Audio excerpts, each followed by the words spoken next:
A palavra é gamificação, mas você sabe o que é isso?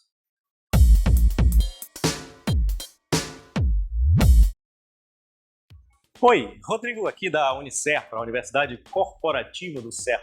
Vou tentar explicar para vocês esse conceito tão comentado ultimamente aí, falado e discutido nos meios corporativos. Gamificação é o uso de elementos de jogos e técnicas de game design fora do contexto de jogos.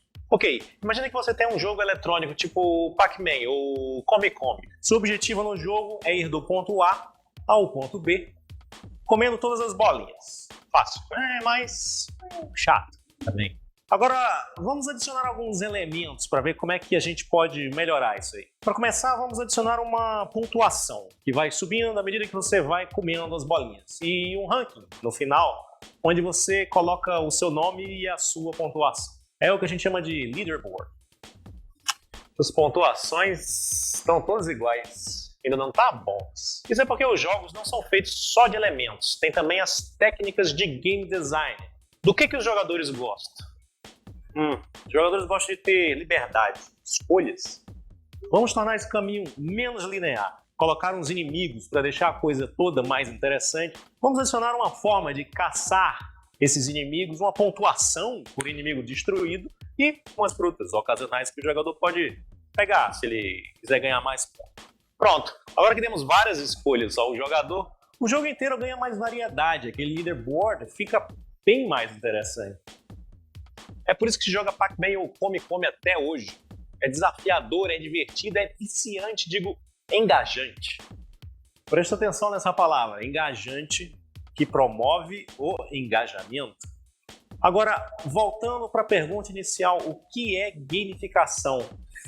Gamificação é aprender com esses jogos. Não exatamente aprender como eles são feitos, o que eles comem, como se reproduzem, não. Mas aprender como jogos tipo Pac-Man ou Angry Birds promovem esse engajamento. Que técnicas e elementos esses jogos utilizam para atrair e manter o jogador? Quer dizer, Angry Birds já foi baixado por mais de 2 bilhões de usuários. 2 bilhões de usuários, isso é quase 30% da população mundial. Como que a gente pode conseguir esse engajamento num outro contexto, no nosso contexto, no nosso site, no nosso produto? Como que a gente pode usar esses elementos e técnicas para conseguir igualar, ou até superar esse feito? É isso que precisamos descobrir. Mas é claro que a minha intenção aqui não é torná-lo o mestre, pai, meio guru, suprassumo da gamificação, mesmo porque eu não sou o mestre, pai, meio guru, suprassumo da gamificação.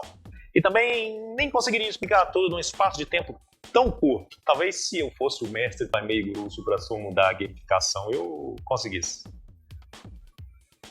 Mas continue assistindo os nossos vídeos para iniciar a sua jornada nesse fascinante mundo novo. Admirável. Lembre-se, eu só posso te mostrar a porta. Você é quem deverá atravessá-la. Agora que você já tem uma ideia do que é gamificação, vamos tentar entender como tudo isso funciona.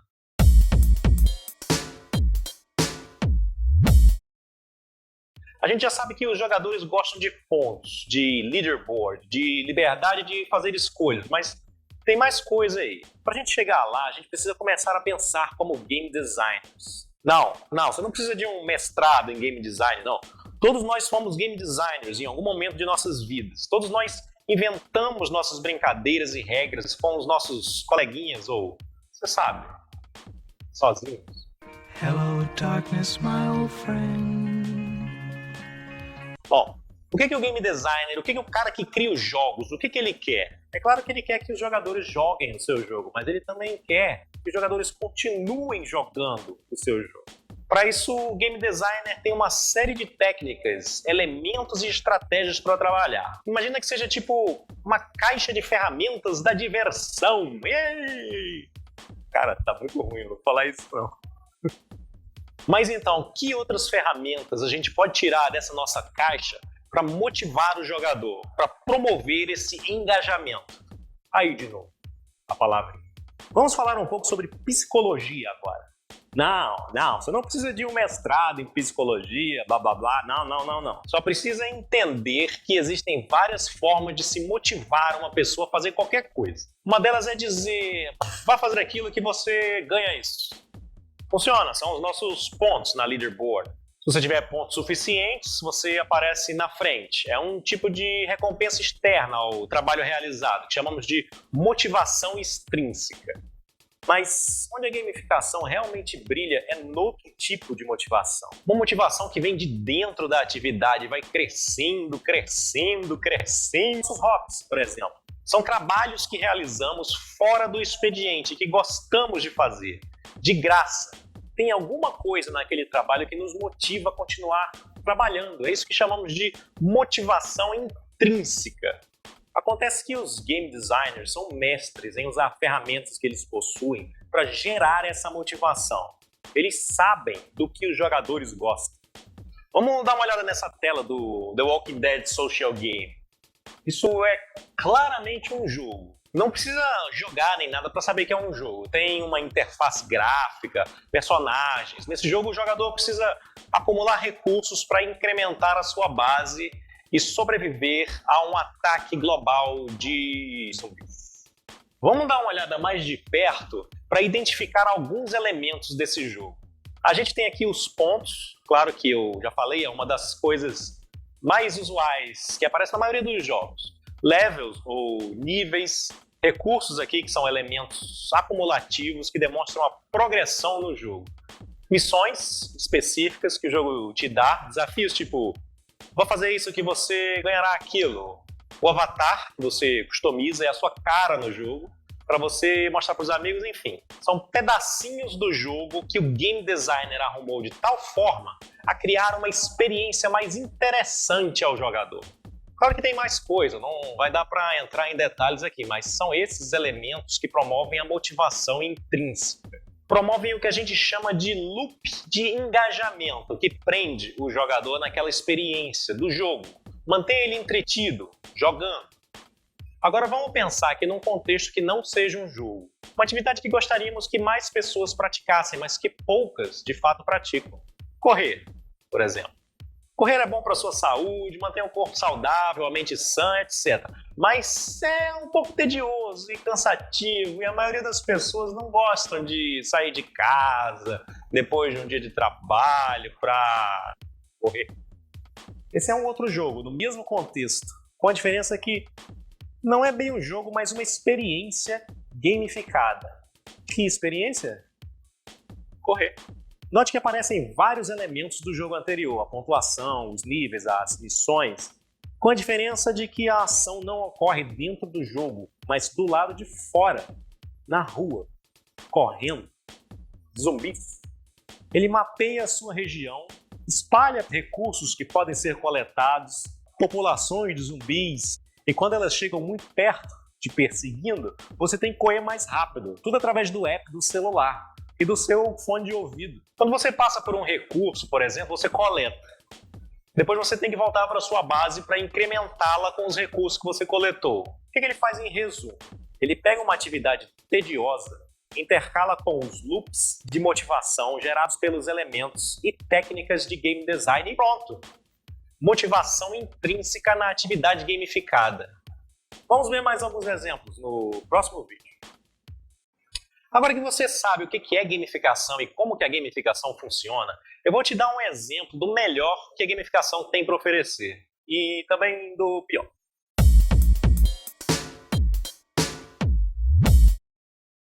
Hoje todo mundo usa o Waze, né? Ninguém se perde mais. O Waze é um exemplo perfeito de gamificação que não só incentiva você a utilizar o sistema deles, como também faz você trabalhar para eles, sem perceber. Vamos entender isso fazendo uma pequena jornada. Uma incrível jornada pelo Waze. Esse é o Marcelo. O Marcelo está precisando de um aplicativo de GPS para o celular dele. Precisando no Google, ele encontra o Waze. Olha os reviews, acha legal, baixa. Daí o Marcelo começa a usar o aplicativo para dirigir e começa a ver as contribuições dos outros usuários e começa a surgir nele aquele senso de significado, principalmente se aquelas contribuições ajudaram ele de alguma forma. O Marcelo acha aquilo legal e começa a inserir as suas próprias contribuições, começa a ganhar pontos com elas. Às vezes até recebe uma mensagem de agradecimento de outro usuário. Todo esse feedback positivo faz ele querer usar o aplicativo ainda mais e mais num clássico loop de motivação. E os pontos que ele vai acumulando fazem o Marcelo ir subindo no ranking geral do aplicativo e ganhar algumas recompensas para o avatar dele, por exemplo. Quanto mais ele usa as funcionalidades, mais pontos de feedback ele recebe para usar mais funcionalidades, para receber mais pontos de feedback para usar mais funcionalidades. Você entendeu? Quanto mais ele usa o aplicativo, mais ele quer se aprofundar no aplicativo. Agora o Marcelo está tão ligado no aplicativo que ele quer contribuir das formas mais variadas possíveis já, ajudando usuários mais novos, ou consertando os mapas, ou até conquistando novos usuários para o app. Veja que o Marcelo já investiu tanto tempo e esforço na ferramenta que ele não quer de forma alguma que ela acabe. Ele quer que ela cresça, que tenha mais usuários, que esses usuários vejam o que ele conquistou, que sigam pelo mesmo caminho que ele trilhou, espalhando a palavra, atualizando os mapas, contribuindo ou só utilizando o aplicativo. O Marcelo e outros tantos usuários estão de fato trabalhando duro para divulgar e desenvolver a ferramenta. Tudo graças a um processo de gamificação extremamente bem sucedido. Mas não acha que vai pegar o seu site, colocar umas pontuações de recompensa e acabou, tudo vai melhorar? Não. Gamificação não é mágica. Tem muita gente por aí usando gamificação de qualquer jeito, sem um objetivo definido, sem pensar no público-alvo, nem na experiência do usuário. Não dá para sair colocando pontuação em tudo e esperar que os usuários se amontoem na sua porta, não. A experiência gamificada tem que ser pensada lá no começo, tem que ser envolvente. Os pontos e as recompensas têm que ter significado para o usuário. Um exemplo, você vai encontrar na maioria dos sistemas gamificados o que a gente chama de badges. Badges são medalhas virtuais, um tipo de recompensa por alguma tarefa realizada. Conseguir mais de tantos pontos, ganha um badge. Terminou aquela atividade, outro badge. Em 2011, o todo-poderoso Google resolveu entrar nessa brincadeira da gamificação, adicionando esses badges no Google News, o agregador de notícias deles. Acontece que a implementação não poderia ter sido mais simplista. O usuário ganhava badges temáticos baseados nas notícias que ele lia. Se você lia muito sobre futebol, você ganhava um tipo de badge de especialista em futebol. Se você é um cara mais político, você poderia ganhar o badge especialista em política. Mas o que esses badges significariam para o usuário? Vou ler 10 notícias sobre basquete para ganhar um badge de basquete melhor. Claro que não, você lê o que você quer ler. Vou fazer um paralelo aqui para você entender melhor. Imagina que você está andando na rua, de repente uma pessoa aparece e te entrega uma medalha feita de papelão, com um laço de cetim vermelho, até bonita, e o nome da rua escrito, sei lá. Como que você vai se sentir? Você vai sentir vontade de passar mais vezes por aquela rua para ganhar mais medalhas? Claro que não, você vai se sentir assustado, confuso, no mínimo. Provavelmente você vai jogar aquilo fora. Esses eram os badges do Google News. Agora, pergunte a um escoteiro, por exemplo, o que ele sente quando olha para qualquer uma das medalhas que ele conquistou. Eles já tiraram do ar os badges do Google News, caso você esteja preocupado com todos aqueles artigos duvidosos que você andou.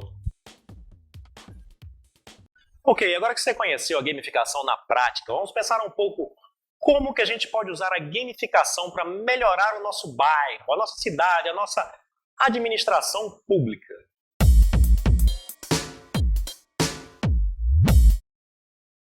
Esse quarto vídeo é mais uma provocação do que uma explicação, mas dá pra gente fixar alguns conceitos aqui também.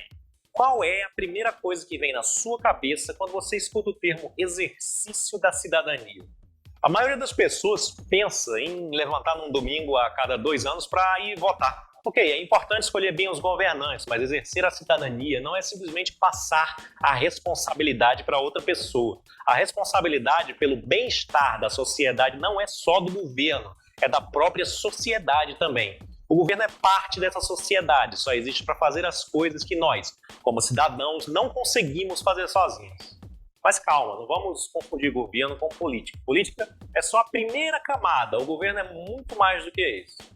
Todo governo, porém, independente dos políticos, tem um problema sério, que é a burocracia. A burocracia torna as ações do governo lentas, laboriosas, caras. Não dá para esperar o governo resolver tudo. Agora, se a gente pudesse incentivar o cidadão comum a trabalhar pela sociedade, como promover esse engajamento? Isso aí que você pensou. Gamificação. Em 2009 surgiu nos States um movimento chamado Code for America, algo como Programando pela América. Basicamente recruta programadores para trabalhar junto aos governos na busca de soluções simples, baratas, para tornar a administração pública mais colaborativa, mas como a internet. Uma dessas soluções foi uma iniciativa bem interessante chamada Adote um Hidrante, que permite aos cidadãos de Boston, no caso, adotarem um dos muitos hidrantes da cidade. Pode até dar nome para o hidrante, o primeiro chamava All. Todos os hidrantes ficam marcados no mapa dentro do aplicativo, com os seus nomes e os seus guardiões, digamos assim. Cabe ao guardião manter o hidrante sempre livre de neve durante o inverno. Caso contrário, alguém pode ir lá e tomar o hidrante dele, num tipo de jogo. O que aconteceu então foi que a ideia viralizou. Várias cidades começaram a adotar o sistema, não apenas para os hidrantes, mas para, por exemplo, manter limpos trechos de calçada. Tá, vamos trabalhar em cima dessa ideia. Imagine um aplicativo com o mapa da cidade onde você mora e várias pequenas coisas que você pode adotar. Calçadas, postes, etc. Assim como os hidrantes, você fica responsável por aquelas coisas e pode dar nome a elas. Isso traz um senso de propriedade, te torna efetivamente mais propenso a querer cuidar daquilo. Agora, vamos colocar uma pontuação na disputa, tá? E um ranking. Quanto mais tempo você mantém aquela coisa em seu poder, mais pontuação você ganha. Você pode adotar quantas calçadas ou quantos postes você quiser, e assim você vai subindo no ranking. Vamos dizer que você adota um poste na esquina da sua casa. Você está lá feliz com seu poste, ganhando sua pontuação, até que um dia um carro vai lá e pá, acerta o coitado e ele fica danificado. Pronto. As pessoas agora podem marcar o seu poste como danificado, e danificado ele não conta mais pontos. Pior, se a situação não for resolvida em menos de, 2 semanas, você perde a posse dele. E outra pessoa pode ir lá e adotar o seu poste. Você não quer perder o seu poste. Tenho certeza que agora você vai estar muito mais inclinado a cobrar da prefeitura o conserto do poste o mais rápido possível do que você estaria se não houvesse o aplicativo. Mesma coisa podemos fazer com sujeira nas calçadas, buracos no seu trecho de rua. Assim a gente consegue colocar a população para fiscalizar e cobrar da prefeitura ou do governo uma melhor administração. Engajamento popular. Claro que a gente precisaria pensar mais fundo, a gente já viu que uma pontuação superficial não adianta, a gente teria que inventar um propósito para aqueles pontos. Talvez a pessoa possa comprar algum tipo de recompensa com os pontos, novas imagens para o avatar, e talvez as outras pessoas também ganhem pontos ao marcar o seu poste como defeituoso. São pequenas coisas que precisamos pensar para projetar uma experiência de gamificação válida, mas o princípio está aí, engajamento popular. E você? Com o conhecimento que você adquiriu aqui, o que você pode fazer? Que ideias você pode sugerir e desenvolver para melhorar a administração pública ou o ensino dentro da sua instituição? Pensa aí.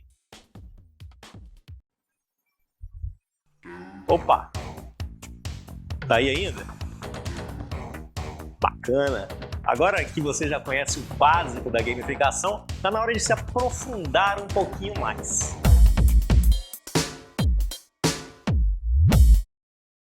Nesse curso a jato, a gente pincelou o conceito de gamificação e como que a gente pode usar essa ferramenta poderosa para promover o engajamento dos nossos usuários.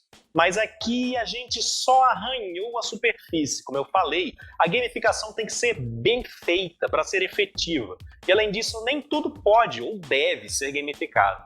Agora que você já sabe o que é e como funciona, é legal se aprofundar no assunto para não cair naqueles erros comuns que eu falei. Sugiro começar pelo site do Coursera.org, fazer o curso Gamification. O curso é ministrado pelo professor Kevin Werbach, da Universidade da Pensilvânia, e é expert nas implicações administrativas, políticas e sociais das tecnologias de comunicação emergentes da internet. O curso serve como uma excelente introdução, indo bem além do básico. Vai te ensinar como pensar como game designer, enxergar os seus usuários como jogadores. Vai te dar o caminho das pedras para saber se e como gamificar. Mas tem algo mais que eu gostaria que você fizesse para entender melhor os princípios por trás da gamificação. Jogue. Olha só, trabalhar com gamificação sem nunca ter jogado nada é a mesma coisa de querer escrever um livro sem nunca ter lido nada. Existe hoje uma infinidade de jogos disponíveis gratuitamente aí no seu celular, é só baixar. Jogando, você vai começar a entender como aqueles elementos que a gente viu, como que eles funcionam, como que eles se relacionam entre si, através daquelas técnicas de game design. Jogue e se você gostou do jogo, se pergunte, por que eu gostei desse jogo? No mais, espero ter conseguido colocar um pouco de luz no assunto para você. Como eu falei lá no começo, eu só posso te mostrar a porta. Você que deverá atravessar. Obrigado, a gente se vê por aí. Quem sabe jogando Hearthstone.